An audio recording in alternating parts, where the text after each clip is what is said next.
Puno ang emergency room, maging ang intensive care unit ng East Avenue Medical Center. Pangunahing sakit ng mga pasyente sa ER ang stroke, pneumonia, leptospirosis, dengue at kidney disease.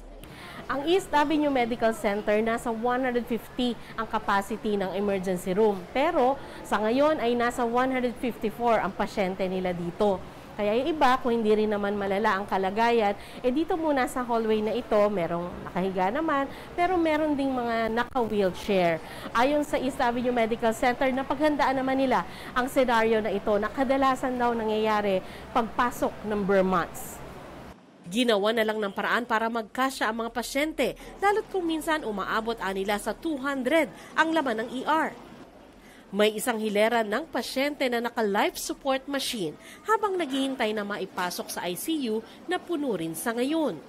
Kahit puno, dito pa rin dinala ni Chelsea ang kanyang ina na may leptospirosis. Nagkaroon po siya ng leptospirosis. Yung leptospirosis niya po is, sabi po ng doktor sa ER is moderate to severe po. Nakailang ospital ka bago ka napadpad dito? Ano po, bali dalawa po. Yung emergency po dun sa Valenzuela tapos sa NKTI po. Halos ganito rin ang karanasan ng isang pribadong ospital sa Quezon City. Napupuno ang kanilang ER at ICU nitong ilang nagdaang linggo. Most lately, pinakamarami naming cases, mga stroke, mga heart attacks, pneumonia, dengue. Yun ang talaga most common. Paliwanag ng Private Hospitals Association of the Philippines, siguro dahil na rin sa sudden changes, yung pag-iba-iba ng panahon at yung nangyari sa atin yung bagyong si Christine, malaki ang naidulot noon. Sabi naman ng Department of Health, patuloy na tinutugunan ang dami ng pasyente sa mga ER. Pero wala raw dapat ikabahala, lalo't pababaan nila ang mga kaso ng dengue at leptospirosis sa buong bansa.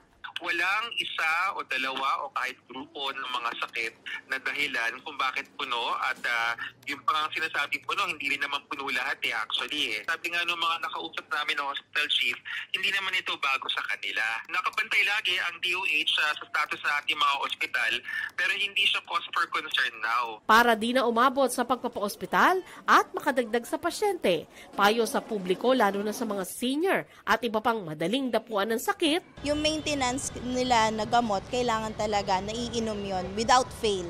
Iwas tayo sa mga pagkaing sobrang maalat, sobrang matamis, sobrang mataba. Para yung ating blood pressure, yung ating blood sugar, huwag tayo magkaroon ng high blood, diabetes. Dapat tayo ay nag-ehersisyo para ang ating puso, ang ating pangangatawan, ang ating baga ay maganda ang takbo. Para sa GMA Integrated News, Sandra Aguinaldo, Nakatutok, 24 Oras.